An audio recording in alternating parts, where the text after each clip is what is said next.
हम्म, तो legislative power में ही can summon, prorogue the parliament and dissolve Lok Sabha and also summon joint sitting. क्या मतलब है? अब मान समन का मतलब क्या होता है? समन मतलब बुलाना, ठीक है, बुलाना। प्रोरोग मतलब प्ररोग मतलब कि बोल सकते हैं हम पार्लियामेंट को, सेशन को बंद कर देना। ओके। डिसॉल्व और प्ररोग में काफी ज्यादा डिफरेंस होता है। डिसॉल्व मतलब कि अब नए इलेक्शन होने वाले हैं लोकसभा के, तो प्रेसिडेंट के पास पावर है कि वो कभी भी समन कर सकते हैं, प्रोरोग कर सकते हैं सेशन ऑफ पार्लियामेंट को, डिसॉल्व कर सकते हैं लोकसभा को अभी, और जॉइंट सिटिंग बुला सकते हैं दोनों हाउसेस की, ठीक है, in case of deadlock in any dispute. मतलब किसी भी लॉ पे अगर कोई डेडलॉक आ जाता है, बिल पास नहीं हो पा रहा है, तो जॉइंट सिटिंग प्रेसिडेंट बुला सकते हैं। लेकिन आप ये बात ध्यान रखिएगा कि जो समन की, प्ररोग की जो पावर है, ये प्रेसिडेंट की डिस्क्रिशनरी पावर नहीं है। दिस इज दी प्रेसिडेंट की ये काउंसिल ऑफ मिनिस्टर्स ही ये बता रहे हैं, headed by prime minister. Okay. Dissolution भी प्राइम मिनिस्टर साहब बोल सकते हैं, लेकिन डिसोल्यूशन बोल सकते हैं कि हम हाउस आप डिसॉल्व कर दीजिए जब उन्हें लगता है कि उनका बिल पास नहीं हो पाएगा, तो खुद ही बोल देते हैं। तो इसमें प्रेसिडेंट की डिस्क्रिशन आ जाती है डिसोल्यूशन में। इसमें ये देखेंगे कि प्रधानमंत्री है या जो उनकी जो कैबिनेट है, वो इसीलिए तो डिसॉल्व नहीं कर रही है, मतलब अनरीजनेबल चीज़ों के लिए डिसॉल्व तो नहीं करवा रही है वो लोकसभा को, क्योंकि इलेक्शंस करवाना पड़ेगा और बहुत सारी चीज़ें होंगी। तो डिसोल्यूशन तब करवाते हैं, तब करवाया जाता है गवर्नमेंट के द्वारा, जब वो किसी दूसरी सरकार को नहीं आने देना चाहते हैं। ठीक है। दूसरी सरकार को मतलब कि कोई सरकार वापस से मतलब इनकी सरकार गिर जाती है, मान लीजिए अभी बीजेपी की सरकार अगर गिर जाती है, तो कांग्रेस और दूसरी पार्टीज मिलकर अगर सरकार बनाना चाहे, तो वो ना बनाने के लिए वो ना बनाए, नए इलेक्शंस हो जाए और फिर से वो कोई सी पॉलिटिक्स करके वो फिर से सरकार में आ जाए, इसीलिए वो डिसोल्यूशन कराने के लिए बोल देते हैं प्रेसिडेंट को। लेकिन यहाँ पे प्रेसिडेंट साहब अपने डिस्क्रिशन को यूज कर सकते हैं, और ये चीज़ वो देख सकते हैं कि कहीं इस वजह से तो ये डिसोल्यूशन नहीं हो रहा है।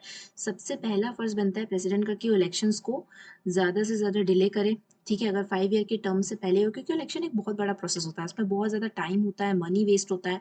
ओके, तो प्रेसिडेंट साहब पहले ये करेंगे कि 5 साल तक सरकार कैसे भी करके चला ली जाए, ठीक है, ये सबसे पहले प्रेसिडेंट, अगर कहीं भी मेजोरिटी नहीं आ रही है, अगर बिल्कुल भी चीज़ें पॉसिबल नहीं हो पा रही है, तो फिर प्रेसिडेंट साहब यहाँ पे डिसोल्यूशन करवा सकते हैं।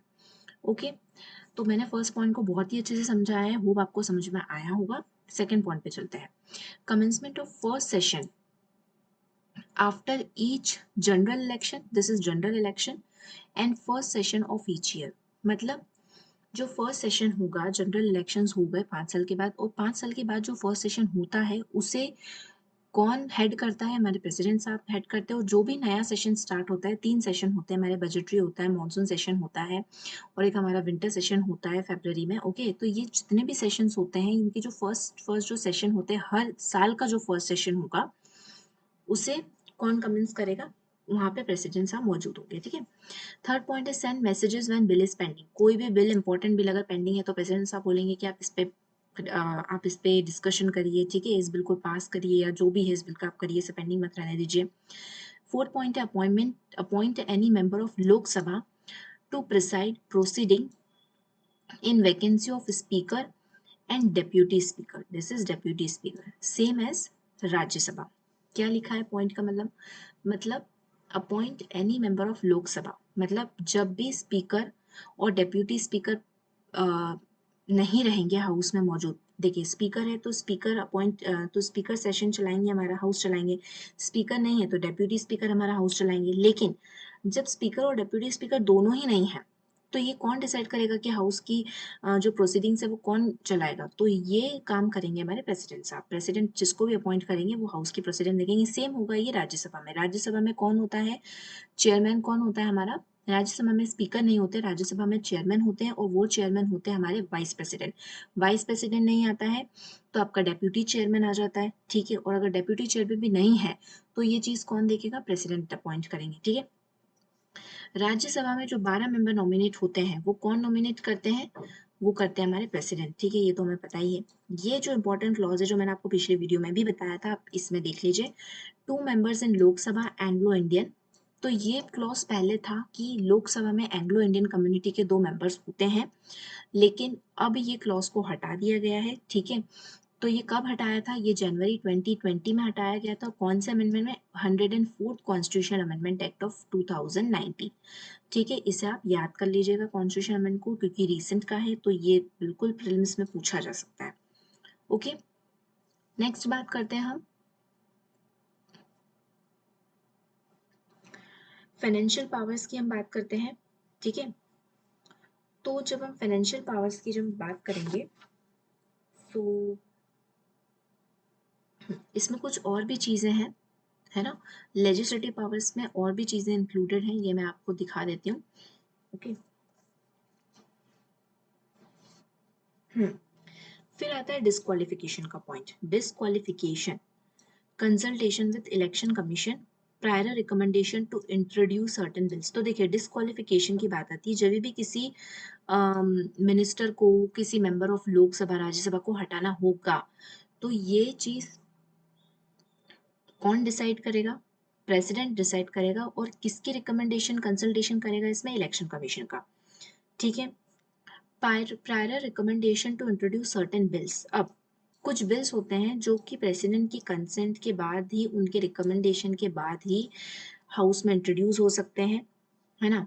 तो क्या हो सकता है? बिल सेंड टू, जब एक बिल होता है, देखिए एक बिल होता है, तो वो लॉ कब बनेगा? जब प्रेसिडेंट उस पर अपने साइन करेंगे, ठीक है। तो प्रेसिडेंट के पास क्या ऑप्शन है? ये भी उनकी लेजिस्लेटिव पावर्स में आ जाएगा। तो प्रेसिडेंट या तो बोल देंगे कि चलिए ठीक है, बिल सही है, बिल पे साइन कर देंगे तो वो लॉ बन जाएगा। Withhold is ascent. विदहोल्ड मतलब कि होल्ड करके रखेंगे बिल को। कितने समय के लिए होल्ड करके रखेंगे, ये चीज कॉन्स्टिट्यूशन में नहीं दी हुई है, okay. Return bill for reconsideration, देखिए रिटर्न कर देंगे वो बिल रिकंसिडरेशन के लिए, लेकिन रिटर्न में एक क्लॉज है कि रिटर्न जब वो करेंगे रिकंसिडरेशन के लिए, कि आप इसे फिर से देखिए, चेक करिए, और कुछ अपने रिकमेंडेशंस भी देते हैं प्रेसिडेंट, तो ये हाउस के ऊपर डिपेंड करता है, दोनों हाउसेस के ऊपर, कि वो रिकमेंडेशंस को माननी है या नहीं माननी। अगर वो नहीं मानते हैं, वापस से बिल वैसा का वैसा ही भेजते हैं जैसे पहले था, तो प्रेसिडेंट के ऊपर ये बाउंडेशन हो जाता है, बाइंडिंग हो जाता है कि उनको असेंट देनी पड़ेगी बिल को। लेकिन अगर आप एक बात सोचिए, अगर प्रेसिडेंट ने किसी बिल को रिकंसिडर करने के लिए बोल दिया, तो मीडिया में बवाल हो जाएगा। मीडिया रिपोर्टिंग्स होंगी कि प्रेसिडेंट ने ये रिकमेंडेशंस दी हैं, या फिर इन्होंने रिटर्न कर दिया है। तो ऑब्वियस सी बात है कि दोनों ही हाउसेस पे थोड़ा प्रेशर आएगा कि हमें इनकी रिकमेंडेशन को ठीक से हमें ऑब्जर्व करना चाहिए, और हमें इन पे अमल करना चाहिए, नहीं करना चाहिए, तो वो सीरियसली लेते हैं इस बात को, okay. Bill passed by state legislator. अब देखिए, स्टेट में भी प्रेसिडेंट साहब के पास पावर है। पिछले वीडियो में भी मैंने आपको बताया था कि जब गवर्नर प्रेसिडेंट साहब को पावर दे देते हैं कि आप अब इस बिल पे डिसाइड करिए कि इसमें क्या होना चाहिए, तब प्रेसिडेंट का रोल आता है स्टेट लेजिस्लेचर में। तो वो अपने असेंट दे सकते हैं, विदहोल्ड कर सकते हैं, डायरेक्ट गवर्नर फॉर रिकंसिडरेशन। देखिए, अब ये जो रिकंसिडरेशन का क्लॉज है, ये इस वाले रिकंसिडरेशन क्लॉज से बहुत डिफरेंट है। यहाँ पे अगर हाउस को कोई प्रेसिडेंट ने रिकमेंडेशन दी है, ठीक है, स्टेट लेजिस्लेचर को बिल में आप ये करिए, रिकंसिडरेशन में कोई रिकमेंडेशन दी गई है, तो उसके बाद अगर हाउस उस रिकमेंडेशन के साथ या बिना अगर वो बिल भेजते हैं, तब प्रेसिडेंट बाउंड नहीं होते हैं कि उन्हें उस बिल पे साइन करनी ही पड़ेगी, ठीक है। ये स्टेट लेजिस्लेचर का क्लॉज है, इसलिए इसे आप ध्यान रखिएगा। नो मैंडेटरी अप्रूवल मैंने यहाँ पे लिखा हुआ है यहाँ पे, ठीक है। ऑर्डिनेंस मेकिंग पावर आती है आर्टिकल 123। ऑर्डिनेंस मेकिंग पावर क्या होती है, मैं आपको शॉर्ट में समझा देती हूँ यहाँ पे। देखिए, जब हाउस सेशन में नहीं होता है, मतलब राज्यसभा तो हमारे परमानेंट ही होता है, लेकिन जब लोकसभा सेशन में नहीं होता है, तो क्या होता है कि जो हमारी सरकार है, वो उनको अगर कोई लॉ बनाना होता है तो वो ऑर्डिनेंस पास करवा देती है। लेकिन इस ऑर्डिनेंस के भी कई सारी चीजें हैं, कई सारे क्लॉजेज हैं कि ऑर्डिनेंस किस किस सेशन, मतलब कब तक ये वैलिड रहेगा, ठीक है, कितने समय के लिए वैलिड रहेगा, जब ये लोकसभा से राज्यसभा से पास होगा तभी ये वैलिड रहेगा उतने समय के लिए। तो वो क्लॉजेज हम बाद में देखेंगे, बस आप ये देख लीजिए कि ऑर्डिनेंस आता है आर्टिकल 123 में, और ये प्रेसिडेंट की लेजिस्लेटिव पावर है। जितनी भी रिपोर्ट्स होती हैं कैग की, यूपीएससी की, फाइनेंस कमीशन की, ये पार्लियामेंट में सबमिट करते हैं प्रेसिडेंट, ओके। बात करते हैं फाइनेंशियल पावर की। तो फाइनेंशियल पावर में सबसे पहले आता है मनी बिल। मनी बिल बहुत ही इंपॉर्टेंट है, आर्टिकल 110, ठीक है। मनी बिल्स आते हैं 110 में। Introduced in parliament by his prior recommendation. Prior recommendation का मतलब होता है कि पहले रिकमेंड करेंगे प्रेसिडेंट कि हाँ आप इसे इंट्रोड्यूस कर सकते हैं उसमें, तभी जाके इंट्रोड्यूस होगा। हाँ, ये कोई बिल मनी बिल है या नहीं है, ये कौन डिसाइड करेगा? ये डिसाइड करता है सिर्फ और सिर्फ speaker of the house. Okay, speaker of Lok Sabha के पास ही पावर है कि कौन सा बिल मनी बिल है, कौन सा बिल मनी बिल नहीं है। एनुअल फाइनेंशियल स्टेटमेंट, बजट्स हो गया। No demand for grant can be accepted without his recommendation. Demand for grants, जो भी ग्रांट्स दी जाएंगी गवर्नमेंट को, उनके रिकमेंडेशंस पर ही दी जाएगी। मेक एडवांसेस और कंटीजेंसी फंड्स में से अगर आपको कोई पैसा निकालना है, एडवांसेस निकालने हैं, तो प्रेसिडेंट की आपको सहमति चाहिए। फाइनेंस कमीशन को कौन अपॉइंट करता है? आर्टिकल 280 में आते हैं आपके फाइनेंस कमीशन, इन्हें भी अपॉइंट करता है हमारे प्रेसिडेंट। ठीक है, तो फाइनेंशियल पावर इतनी इंपॉर्टेंट है, ठीक है, अगर हम फाइनेंस से देखें, लेकिन ये बहुत ही ईजी है, आप इसे बिल्कुल बढ़िया से समझ सकते हैं। जुडिशियल पावर्स की बात करते हैं। अब भैया हमारे पास तो जुडिशरी है, तो जुडिशियल पावर की क्या जरूरत है, देखते हैं क्या जुडिशरी पावर है यहाँ पे। चीफ जस्टिस एंड अदर जजेस of supreme court and high court, यानी इनका जो अपॉइंटमेंट होता है चीफ जस्टिस का, अदर जजेस का, देखिए अपॉइंटमेंट हमें पता है कि एक कॉलेजियम होता है, कॉलेजियम में चीफ जस्टिस, अदर जजेस का रिकमेंडेशन बहुत ज़्यादा ज़रूरी होता है। उसके बाद ही प्राइम मिनिस्टर, ठीक है, council of minister headed by prime minister, ये भी डिसाइड करते हैं और ये प्रेसिडेंट को बोलते हैं कि आप इन्हें अपॉइंट करिए, तभी जाके अपॉइंटमेंट होता है।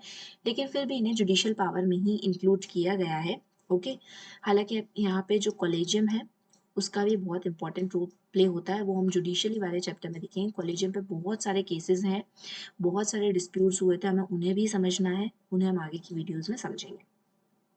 ओके, फिर आता है हमारा article 143, president seek advice from supreme court on the question of law और fact not binding on president. क्या है? आर्टिकल 143 के तहत जब अगर प्रेसिडेंट को लगता है कि इसमें हमें सुप्रीम कोर्ट की ज़रूरत है, सुप्रीम कोर्ट के जो चीफ जस्टिस साहब हैं, हमें उनके एडवाइस की हमें ज़रूरत है, वो अपना कुछ एडवाइस बताएं इस पे, क्योंकि जुडिशरी से रिलेटेड कोई मैटर होगा, क्वेश्चन ऑफ लॉ और फैक्ट है, तो वो अगर पूछते हैं सुप्रीम कोर्ट में कि आप बताइए इस पे क्या करना चाहिए, लेकिन सुप्रीम कोर्ट को रिकमेंडेशन देता है कि आपको ये करना चाहिए, लेकिन प्रेसिडेंट बाइंडिंग नहीं है कि उनको सुप्रीम कोर्ट की रिकमेंडेशन माननी है, माननी ही माननी पड़ेगी, ऐसा बाइंडिंग नहीं है। ठीक है, वो माने और चाहे तो ना माने वो। थर्ड पॉइंट है grant, pardon, reprieve, respite, remission of punishment. Okay, तो ये भी इनकी जुडिशियल पावर में आता है। देखिए, रिप्राइव, पार्डन क्या होता है, रिप्राइव क्या होता है, रिस्पाइट क्या होता है, ये सब हम आगे पढ़ेंगे। फिलहाल के लिए आप याद रखें कि जो माफ करने की जो पावर होती है वो प्रेसिडेंट के पास होती है। डिप्लोमेटिक पावर्स, डिप्लोमेटिक पावर मैंने यहाँ पे इसलिए खाली छोड़ रखा है क्योंकि यहाँ पे सिर्फ एक ही लाइन आनी है।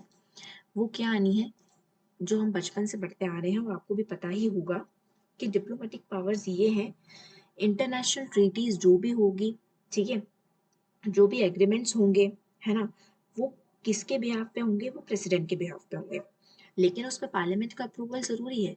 ठीक है, कोई भी इंटरनेशनल ट्रीटी हो रही है, कोई भी एग्रीमेंट हो रहा है, तो नाम प्रेसिडेंट का होगा, लेकिन उसमें पार्लियामेंट का अप्रूवल तो जरूर लगना है। ठीक है, ये चीज है बस। इंडिया कहीं इंटरनेशनल अफेयर्स फोरम्स में कोई भी एम्बेसडर है, कहीं भी रिप्रेजेंटेशन हो रहा है, तो प्रेसिडेंट के नेम पे ही हो रहा है वो।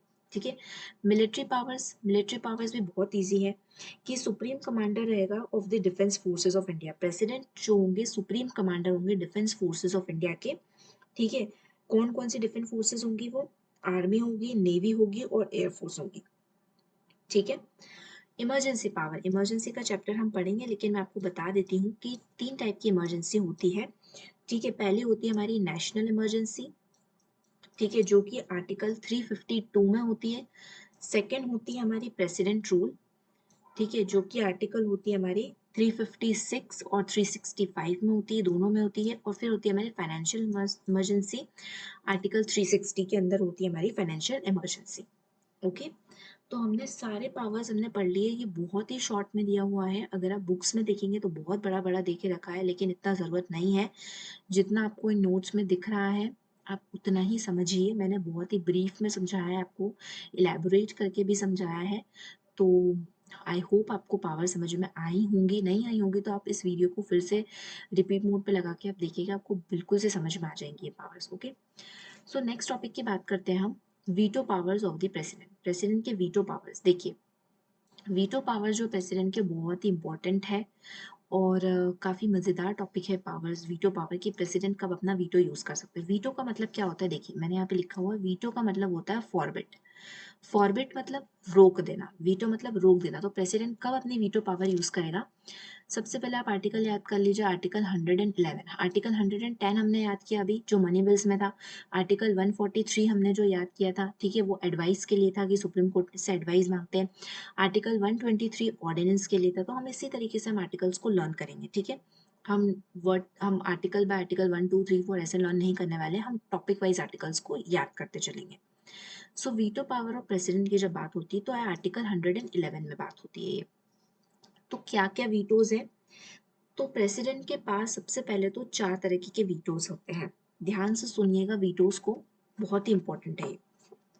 पहला होता है एब्सोल्यूट वीटो, दूसरा होता है क्वालिफाइड वीटो, तीसरा होता है सस्पेंसिव वीटो और चौथा होता है पॉकेट वीटो, ठीक है। सो देखिए, तो हम सबसे पढ़ेंगे, हम पहले हम कौन सा हम पढ़ेंगे, हम एब्सोल्यूट वीटो हम पढ़ेंगे, ठीक है। एब्सोल्यूट हो गया, सस्पेंसिव हो गया, पॉकेट वीटो हो गया। देखिए सस्पेंसिव वीटो जो है वो हमारे पास नहीं है, ठीक है। तो मैं आपको बता देती हूँ सबसे पहले होता क्या है। एब्सोल्यूट वीटो, वीटो का मतलब होता है withholding of assent to the bill passed by the legislature, है ना। यानी कि power of president to withhold his assent to the bill pass by, मतलब आपने मतलब रोक ही दिया है बिल को, ठीक है। आप बिल को पास नहीं करते, आप रिजेक्ट ही कर देते हैं आप बिल को। इसको बोलते हैं विथहोल्ड करना। आपने बिल को रिजेक्ट कर दिया, ठीक है, सीधा सीधा आपने नकार दिया बिल को। Bill ends and does not become act, वो एक्ट लॉ कुछ नहीं बनता है बिल, ठीक है। इसके दो केसेस होते हैं। क्या होते हैं दो केसेस, देखते हैं। पहला तो प्राइवेट मेंबर बिल होता है, government bill when the cabinet resign.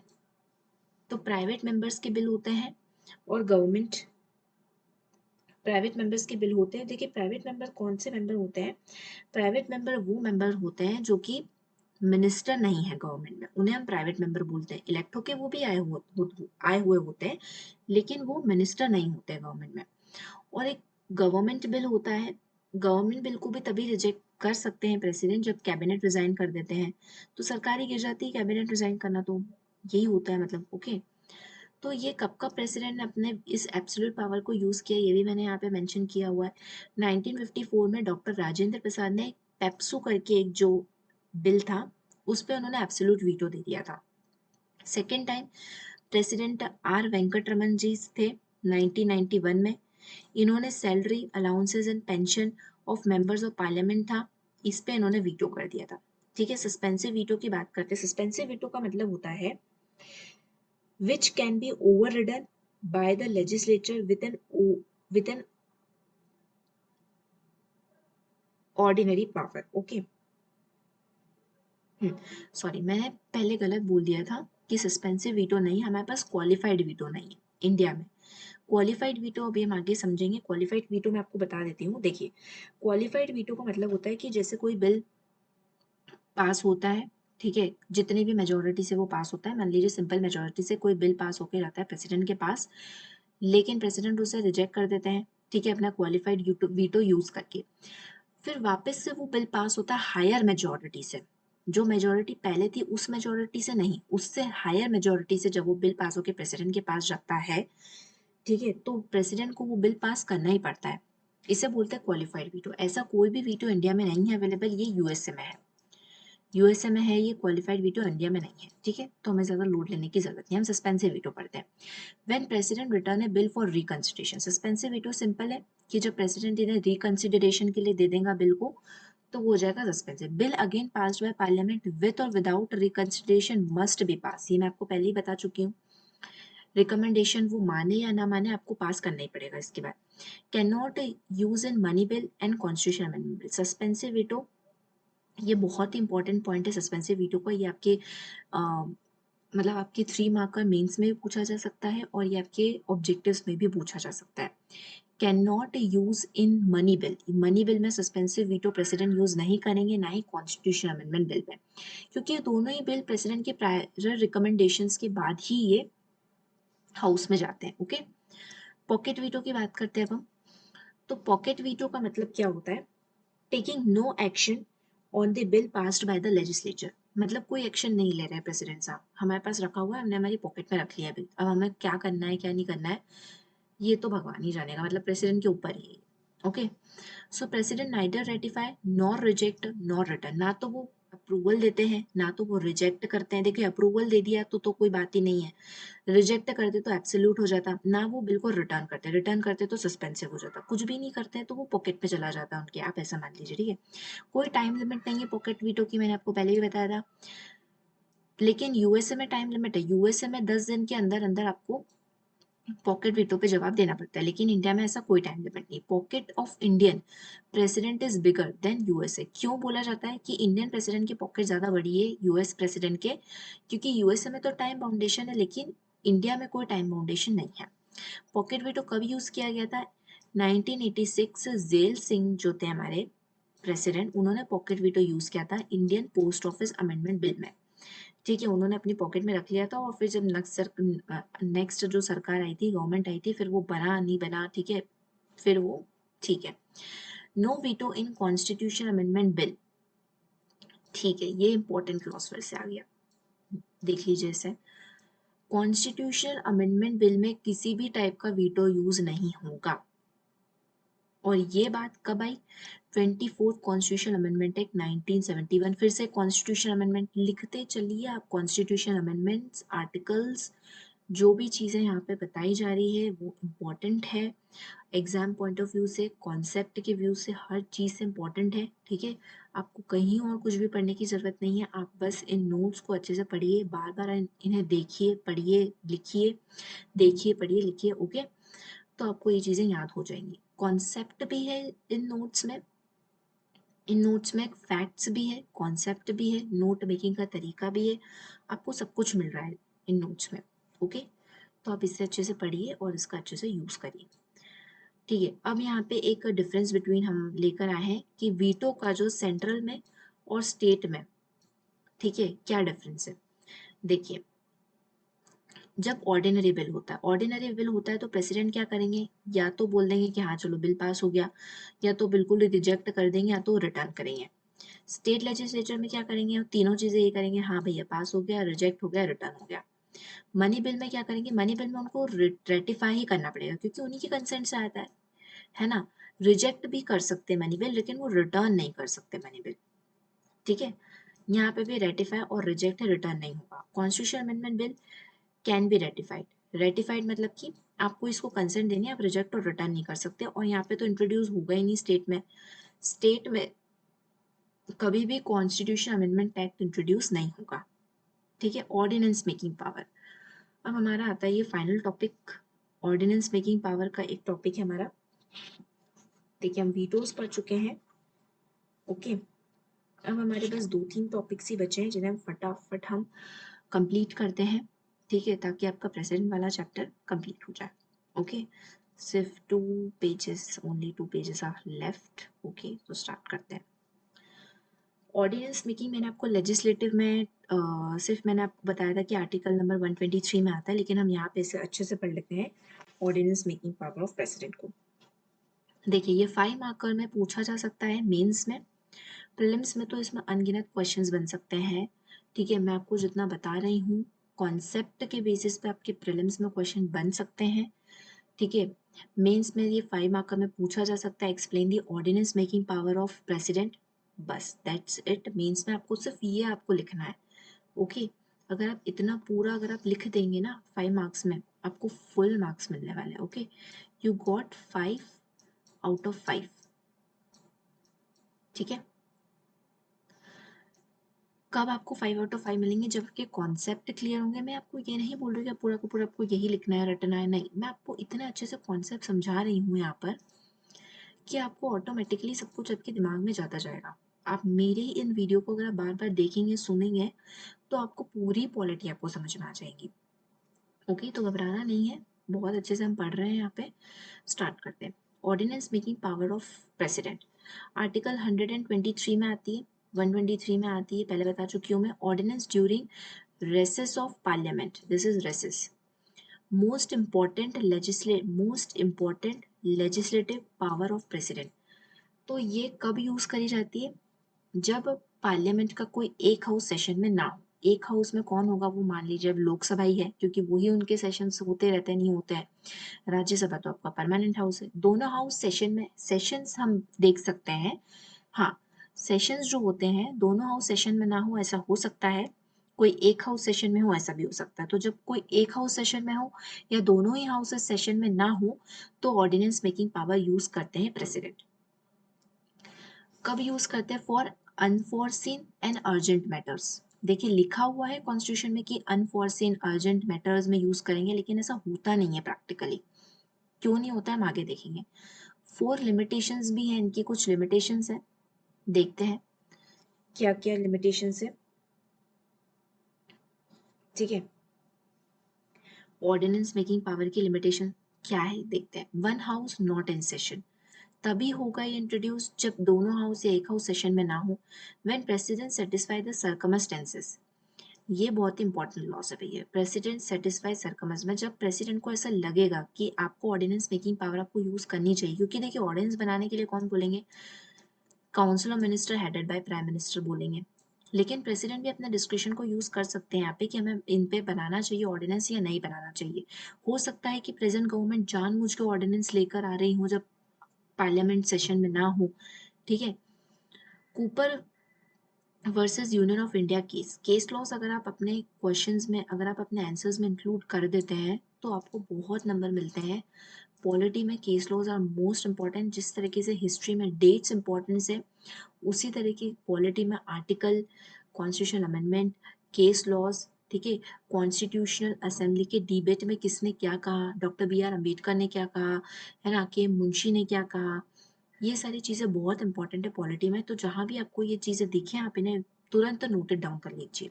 ठीक है, तो देखिए कूपर केस था एक 1970 का, उसमें क्या कहा गया, सुप्रीम कोर्ट ने ये कहा satisfaction can be question in court on the ground of malafide. मतलब क्या, प्रेसिडेंट का सेटिस्फेक्शन को कोर्ट में लेके जाया जा सकता है कि प्रेसिडेंट ने कुछ गलत इरादे से इन्हें सेट, मतलब कुछ गलत इरादे से ऑर्डिनेंस बनाया गया है, ये कोर्ट में क्वेश्चन हो सकता है। पहले ऐसा नहीं होता था, अब ऐसा हो सकता है। ठीक है, अमेंडमेंट, कोई भी कॉन्स्टिट्यूशन अमेंडमेंट नहीं होगा। ऑर्डिनेंस है कि भैया हाउसेस सेशन में नहीं है तो हमने कोई कॉन्स्टिट्यूशन को अमेंड कर दिया, हमने तो फंडामेंटल राइट ही हटा दिया। ठीक है, नहीं, ये नहीं हो सकता है। कोई भी कॉन्स्टिट्यूशन अमेंडमेंट नहीं होगा ऑर्डिनेंस में। थर्ड चीज क्या है आपकी, ऑर्डिनेंस को extensive with law making power of parliament. क्या मतलब है इसका, मतलब वही चीजों पे, उन्हीं सब्जेक्ट पे ऑर्डिनेंस बनाए जाएंगे जिन सब्जेक्ट्स पे पार्लियामेंट लॉ बना सकते हैं।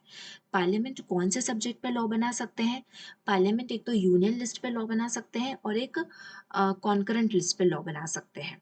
ठीक है, स्टेट लेवल पे पार्लियामेंट का कोई अधिकार नहीं होता है जनरली। जनरली मैं कह रही हूँ क्योंकि आगे हम इसे कुछ क्लॉजेस पढ़ने वाले हैं जिसमें स्टेट लिस्ट पे भी पार्लियामेंट लॉ बनाती थी। ठीक है, तो जनरली जो जितनी बाउंड्रीज पार्लियामेंट के पास है, जितनी बाउंड्री में पार्लियामेंट लॉ बना सकती है, उतनी बाउंड्री में ऑर्डिनेंस भी आएगा। ओके, सो ये बिल्कुल सेम होता है एस जो लॉ बनाया जाता है पार्लियामेंट द्वारा। No, not parallel power of legislation, हाँ, लेकिन ये लेजिस्लेचर की पैरेलल पावर नहीं है। लॉ तो सेम होगा, उसकी एप्लीकेबिलिटी भी सेम होगी, लेकिन ये आप ये नहीं बोलेंगे कि लेजिस्लेशन, कोई भी ऑर्डिनेंस अगर पास होता है तो उसे, मतलब कुछ समय के बाद उसे पार्लियामेंट से पास होना ही पड़ेगा। कितने समय में पास होना पड़ेगा ये हम देखते हैं, आगे लिखा हुआ है। Ordinance must be passed by parliament within 6 weeks, maximum 6 months and minimum 6 weeks. मतलब 6 वीक से 6 महीने के अंदर किसी भी ऑर्डिनेंस को पास होना ही है। 6 महीने मैक्सिमम टाइम लिमिट क्यों आ गई, क्योंकि कोई भी 2 सेशंस जो होंगे पार्लियामेंट के, उनमें 6 महीने से ज्यादा का अंतर नहीं हो सकता। तो मैक्सिमम टाइम लिमिट आपकी आ गई 6 महीने। जैसे ही पार्लियामेंट आती है, पार्लियामेंट का सेशन चालू होता है, वो ऑर्डिनेंस पे डिस्कस करेगी और ऑर्डिनेंस पास करेगी या नहीं करेगी पार्लियामेंट देखेंगे। फिर आता है DC Wadhwa versus state of Bihar का केस आता है 1987 में। इसमें क्या बोला जाता है, governor of Bihar promoted ordinance 256 time. 256 time अगर किसी ऑर्डिनेंस को प्रमलगेट किया जा रहा है तो आप सोच लीजिए उसे क्यों यूज करा जा रहा है इतनी बार। हमने क्या पढ़ा था ऊपर, देखिए फिर से आप इस लाइन को पढ़िए, अनफोर्सिन एंड अर्जेंट मैटर। अब 256 बार कोई अर्जेंट मैटर होगा क्या, नो मतलब कुछ टाइम पीरियड में बिहार के गवर्नर ने 256 बार ऑर्डिनेंस बना दिए, है ना। क्यों बना दिए, हो सकता है कि उनकी मेजॉरिटी ना हो उस सरकार की, है ना, तो उन्होंने बनवा दिए, ठीक है। जब हाउस सेशन में नहीं था तो इन्होंने ऑर्डिनेंस बना दिए। जब वो हाउस बिल जो है हाउस से पास नहीं हो पा रहा है, तो अगर बिल हाउस से पास नहीं हो पा रहा है तो क्यों नहीं हो पा रहा है, क्योंकि उनकी मेजॉरिटी नहीं होगी या कोई बहुत ही डिस्प्यूटेड बिल होगा। ओके, तो 256 बार, मतलब ये तो बहुत ही गलत यूज किया गया है ऑर्डिनेंस मेकिंग पावर का। वॉयलेशन ऑफ कॉन्स्टिट्यूशन इसे कहा गया कि अगर आप इतनी बार आप बनवाएंगे, देखिए यही बात आ गई, ऊबर केस वाली बात आ गई, मैलाफाइड हो गया ये तो, है ना। अब हम बात करते हैं पार्डनिंग पावर्स ऑफ प्रेसिडेंट। देखिए पार्डनिंग पावर मैंने आपको कहा था, मैं आपको आगे समझाऊंगी। जो हमने पार्डनिंग पावर हमने जुडिशियल कौन सी पावर्स में हमने पढ़ी थी, जुडिशियरी पावर्स में पढ़ी थी, जुडिशियल पावर्स में। अब हम पढ़ते हैं आर्टिकल 72 में आता है पार्डनिंग पावर, ठीक है। तो प्रेसिडेंट किन किन जगहों पे पार्डनिंग पावर यूज कर सकता है, सबसे पहले तो हम ये देखते हैं। कोई भी ऑफेंस अगर यूनियन लॉ के तहत हो रहा है तो वो पार्डनिंग पावर अपनी यूज कर सकता है। कोई भी पनिशमेंट या सेंटेंस दिया वो कोर्ट मार्शल, ठीक है, मिलिट्री लॉ के अंदर भी अगर कोई दिया गया है तो वो अपनी पार्डन की पावर यूज करते हैं। यूनियन लॉ में भी वो यूज कर सकते हैं। और सेंटेंस ऑफ डेथ, हमें तो पता ही है डेथ सेंटेंस होता है, तो जनरली भी न्यूज़पेपर में पढ़ते हैं कभी कभी। ओके, तो ये प्रेसिडेंट की कोई एग्जीक्यूटिव पावर नहीं है। Executive power, no judiciary power, no court of appeal. क्या मतलब है इसका, देखिए साफ साफ कॉन्स्टिट्यूशन में लिखा गया है कि ना तो ये प्रेसिडेंट की कोई जुडिशियल है, मतलब कोई जुडिशरी नहीं है प्रेसिडेंट, ना ही कोई कोर्ट ऑफ अपील है कि अगर सुप्रीम कोर्ट से अगर डेथ सेंटेंस आ गया तो हमें जाना ही जाना है। आप इसे as a court of appeal में आप यूज नहीं कर सकते, ठीक है। ना ही ये कोई एग्जीक्यूटिव पावर है ये प्रेसिडेंट की। ओके, तो सबसे पहले इसमें 4 तरह की पावर्स होती है। एक तो पार्डन होता है, कम्यूटेशन होता है, रिमिशन होता है, रिस्पाइट होता है और रिप्राइव होता है। तो जो पार्डन होता है, तो पार्डन का मतलब क्या होता है, completely absolve the convict all sentences and punishment. मतलब हमने आपको माफ कर दिया, आपके सारे गुनाह सजा सब कुछ माफी आपको, चाहे किसी ने मर्डर कर दिया हो, कोई भी हीनियस क्राइम कर दिया हो, उससे बिल्कुल प्रेसिडेंट साहब ने माफी दी। हालांकि ऐसा होता नहीं है, लेकिन पार्डन का मतलब यही होता है, ठीक है। कम्यूटेशन का मतलब क्या होता है, one form of punishment to lighter form. One form of punishment to lighter form का मतलब क्या होता है, मान लीजिए किसी इंसान को डेथ सेंटेंस दिया था, तो प्रेसिडेंट साहब ने बोला कि चलो डेथ सेंटेंस नहीं, हम आपको रिगोरस पनिशमेंट दे देते हैं, ठीक है। तो रिगोरस पनिशमेंट लाइटर फॉर्म हो गया, डेथ से तो ठीक है, मरने से तो अच्छा है कि रिगोरस पनिशमेंट हो जाए। अगर रिगोरस पनिशमेंट पहले से मिला हुआ था तो उसे सिंपल पनिशमेंट में, मतलब टाइम वही रहेगा। मान लीजिए रिगोरस पनिशमेंट मिला है 2 साल का, तो टाइम पीरियड 2 साल का ही रहेगा, लेकिन नेचर चेंज कर दिया जाता है कम्यूटेशन में। रेमिशन क्या होता है, reducing period of a sentence without changing character। remission का मतलब क्या होता है, reducing period of sentence without changing character। मतलब टाइम पीरियड, यहाँ पे हमने टाइम पीरियड नहीं किया था, मतलब रिगोरस पनिशमेंट 2 साल का है, ठीक है। तो रिगोरस पनिशमेंट है लेकिन 2 साल का नहीं, वो 1 साल का है, ठीक है। रिस्पाइट का मतलब क्या होता है, lesser sentence of special fact like pregnant women. मतलब हमने पनिशमेंट कम कर दिया, क्यों, क्योंकि वुमेन प्रेग्नेंट थी, कोई विकलांग था, है ना, डिसेबल था, इसलिए उनको हमने माफी दे दी, कम उनके पनिशमेंट कर दिया। रिप्राइव का मतलब क्या होता है, to stay on execution of sentence. मतलब हमने स्टे लगा दिया, डेथ सेंटेंस पे स्टे लगा दिया, अभी जब तक चीजें नहीं होंगी सब कुछ सॉर्ट आउट तब तक आपको डेथ सेंटेंस नहीं दिया जाएगा। तो ये 5 टाइप के हमारे पनिशमेंट से हमारी पार्डनिंग पावर थी प्रेसिडेंट की आर्टिकल 72 के अंदर, ठीक है। हाँ, आर्टिकल 161 क्या बोलता है, pardoning power of a governor against A state law. Governor के पास भी है पार्डनिंग पावर, लेकिन खैर इसे हम यहाँ पे कंपेयर कर लेते हैं, कंपैरिजन है यहाँ पे बहुत अच्छे से दिया हुआ है। प्रेसिडेंट की पार्डनिंग पावर में और गवर्नर की पार्डनिंग पावर में क्या डिफरेंस है, ये क्वेश्चन फिर से मैं आपको बता दे रही हूँ, प्रीलिम्स में पूछा जा सकता है। ऑप्शंस देके आपको कंफ्यूज कर देंगे, ठीक है, कि बताओ कोर्ट मार्शल में गवर्नर की पावर रहती है नहीं रहती, नहीं रहती है, आप बोल देंगे यहाँ पे रहती है, ठीक है। इस तरीके से चीजें बोल देंगे कि कौन सा स्टेटमेंट सही है, 1 और 2, 2 और 3, all of the above, none of the above, ठीक है। इस तो इन सारे क्लॉजेस को, जो भी डिफरेंस बिटवीन मैं आपको पढ़ा रही हूँ, उन्हें आपको अच्छे से पढ़ना है, क्योंकि प्रीलिम्स में पूछा जा सकता है और मेंस में 3 नंबर में भी पूछा जा सकता है ये। तो पार्डनिंग पावर ऑफ प्रेसिडेंट, देखो प्रेसिडेंट पार्डन कर सकता है कोर्ट लॉज में भी, लेकिन गवर्नर कोर्ट लॉज में नहीं कर सकता। डेथ सेंटेंस को सिर्फ प्रेसिडेंट ही पार्डन कर सकते हैं, माफी। डेथ सेंटेंस में कभी भी गवर्नर माफी नहीं देंगे। Governor can not death sentence suspend नहीं कर सकते, ना तो रिमीट कर सकते, ना तो कम्प्यूट, मतलब डेथ सेंटेंस में सारी पावर आपकी प्रेसिडेंट के पास है। ठीक है, अब देख लेते हैं कॉन्स्टिट्यूशनल पोजीशन ऑफ प्रेसिडेंट, मतलब कॉन्स्टिट्यूशन में क्या क्या बताया हुआ है प्रेसिडेंट के बारे में, पढ़ लेते हैं। President has to exercise his powers and functions with the aid and advice of council of minister headed by prime minister. इस वीडियो में मैं आपका कुछ चिल्ला चिल्ला के बता रही हूँ कि जो भी प्रेसिडेंट्स आप कर रहे हैं वो council of ministers headed by prime ministers पे ही वो चल रहे हैं, वो खुद से कुछ नहीं कर रहे हैं। ठीक है, head of the state but not executive, ये स्टेट के हेड है, एग्जीक्यूटिव के हेड नहीं। एग्जीक्यूटिव का हेड कौन है आपका, prime minister. Okay, president British constitution, जो हमारे जो प्रेसिडेंट है वो ब्रिटिश कॉन्स्टिट्यूशन में जैसे प्रेसिडेंट के बारे में बताया गया वो उसके इक्वल है, क्योंकि ब्रिटिश में भी पार्लियामेंट्री फॉर्म ऑफ गवर्नमेंट है, लेकिन यूएस से आप इनका कंपैरिजन नहीं करें क्योंकि यूएस में प्रेसिडेंशियल फॉर्म ऑफ गवर्नमेंट है, वहां पे प्रेसिडेंट ज्यादा पावरफुल है, यहाँ पे प्राइम मिनिस्टर ज्यादा पावरफुल है। आर्टिकल 53 क्या बोलता है, executive power of union vested in parliament, जो भी एग्जीक्यूटिव पावर है यूनियन की वेस्टेड है पार्लियामेंट में। Okay, article 74 council of minister to aid and advice the president, so council of minister headed by prime minister aid and advice, यही advice दे रहे हैं सारी प्रेसिडेंट को कुछ भी करने के लिए।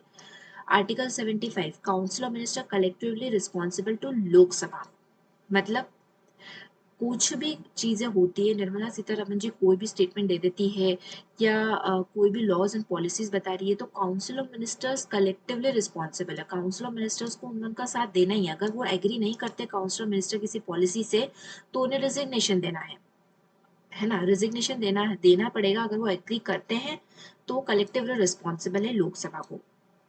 ठीक है, president is no constitutional discretion situational discretion, constitutional discretion नहीं है, मतलब कॉन्स्टिट्यूशन में उनकी डिस्क्रिशन के बारे में नहीं, कॉन्स्टिट्यूशन में तो सिर्फ यही दे रखा है कि जो भी प्राइम मिनिस्टर साहब बोलेंगे आपको वही करना है, council of minister headed by prime minister साहब जो भी बोल रहे हैं आपको वही करना है। सिचुएशनल डिस्क्रिशन है उनके पास, सिचुएशनल डिस्क्रिशन कहाँ आ गई, ऑर्डिनेंस मेकिंग पावर में आ गई, जहाँ पे वो सोच सकते हैं कि ऑर्डिनेंस ये सही चीज के लिए बना रहे हैं या नहीं बना रहे हैं। फिर आ जाती है आपके डिसोल्यूशन में, डिसोल्यूशन में अपनी सिचुएशनल डिस्क्रिशन का यूज कर सकते हैं। ठीक है, और कहाँ पे यूज कर सकते हैं, आर्टिकल 143 में वो अपनी सिचुएशनल डिस्क्रिशन का यूज कर सकते हैं जहाँ पे उन पे चीजें सुप्रीम कोर्ट की जो एडवाइस है वो बाइंडिंग नहीं है। Okay, appointment of prime minister when no clear majority in Lok Sabha, कहाँ कहाँ पे और कर सकते हैं ये देखिए, ये दिया हुआ है। अपॉइंटमेंट ऑफ प्राइम मिनिस्टर को वो अपॉइंट कर सकते हैं जब कोई भी क्लियर मेजोरिटी नहीं तो अपने मन से वो प्राइम मिनिस्टर को मतलब अपॉइंट कर सकते हैं। Dismissal of council of minister can not, जब वो कॉन्फिडेंस में नहीं है, जब उनका मेजोरिटी नहीं है हाउस में लोकसभा में तो काउंसिल ऑफ मिनिस्टर को डिसमिस कर सकते हैं। Dissolution of Lok Sabha council of minister is loss majority, वही चीज है।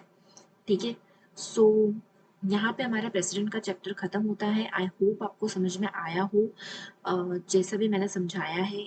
ये नोट्स जो थे रेफरेंस नोट्स है, पहले मैंने सोचा कि मैं आपको नोट से पढ़ा देती हूँ, उसके बाद में आपको सारी जो स्ट्रेटजीज है, एक स्ट्रेटजी वीडियो भी मैं लेकर आने वाली हूँ बहुत ही जल्द, तो उस पर हम डिस्कस करेंगे कि हमें कैसे पढ़ना है, क्या पढ़ना है एमपीपीएससी के लिए। ओके, सो जब तक के लिए थैंक यू, ख्याल रखिए अपना, अच्छे से पढ़ाई करिए and thank you so much.